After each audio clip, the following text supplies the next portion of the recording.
2 summers ago, Cassie Ventura marched out of a Manhattan courthouse with $20 million and a narrative. She was the survivor. Sean Diddy Combs was the monster, and the chapter was closed. Fast forward to July 3rd, 2025. Boom! A brand new lawsuit drops. This time from a man nobody saw coming. Clayton Howard, an ex-escort who says Cassie infected him with HSV-2, coaxed him into an anything-goes romance, got pregnant, and then discreetly terminated the pregnancy while Diddy's staff chauffeured them to the next freak-off. Suddenly, the hero looks complicated. The villain looks busier than ever. And hip-hop's royal soap opera just gained a shocking new character.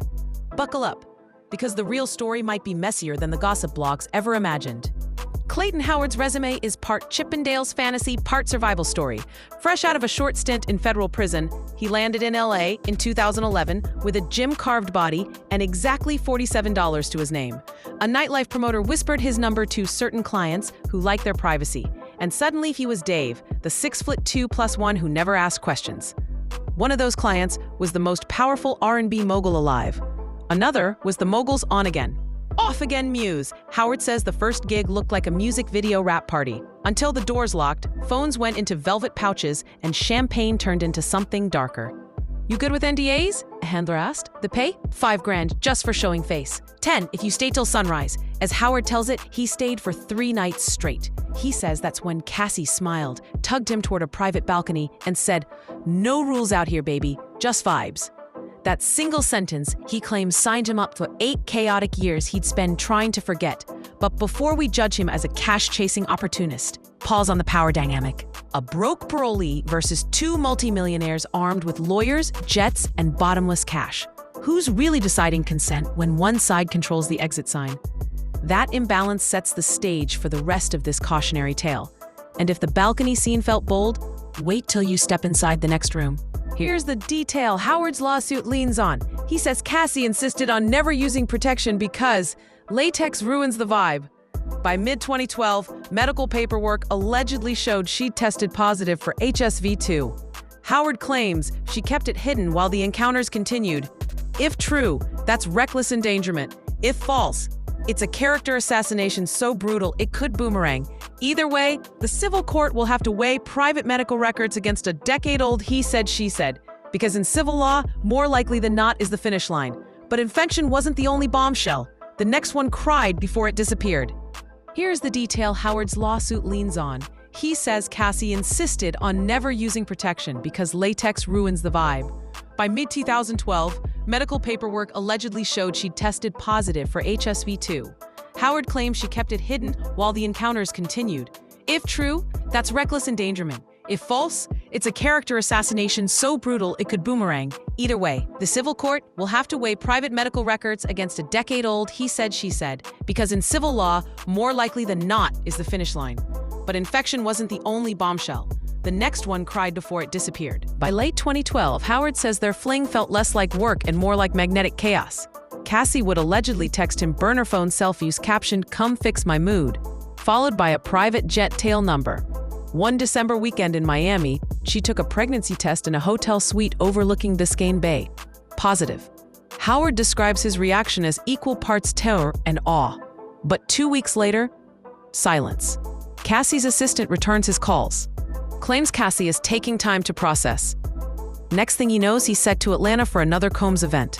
Cassie arrives in a black gown, no baby bump, no conversation. Howard's lawsuit alleges she arranged a clandestine procedure that winter, funded by Company Love LLC, one of Diddy's shell enterprises. The paperwork is sealed.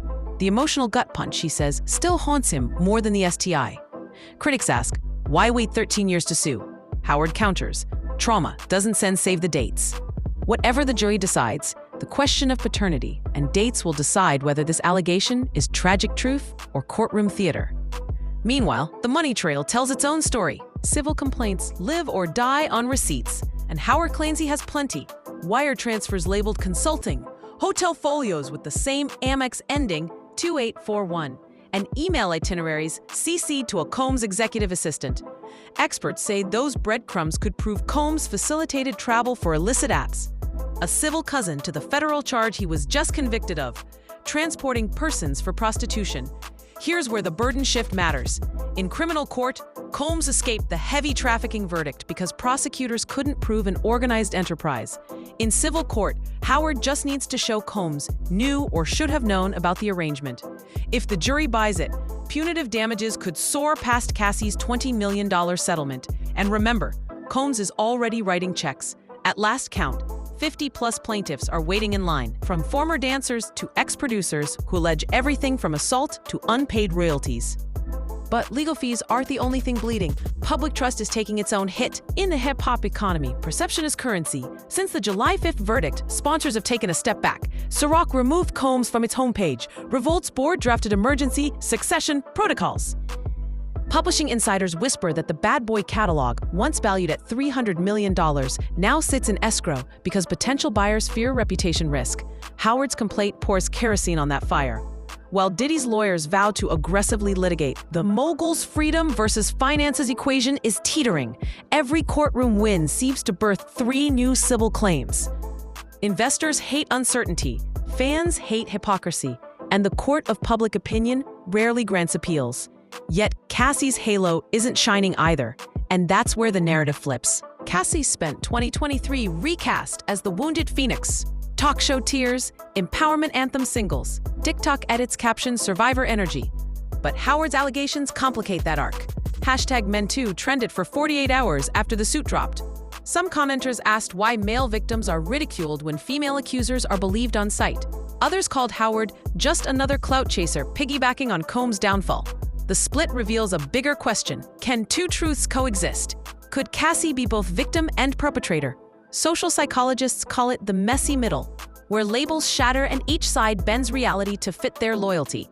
Howard's credibility, criminal past, sex work stigma, is Cassie's best defense, but it's also YouTube gold.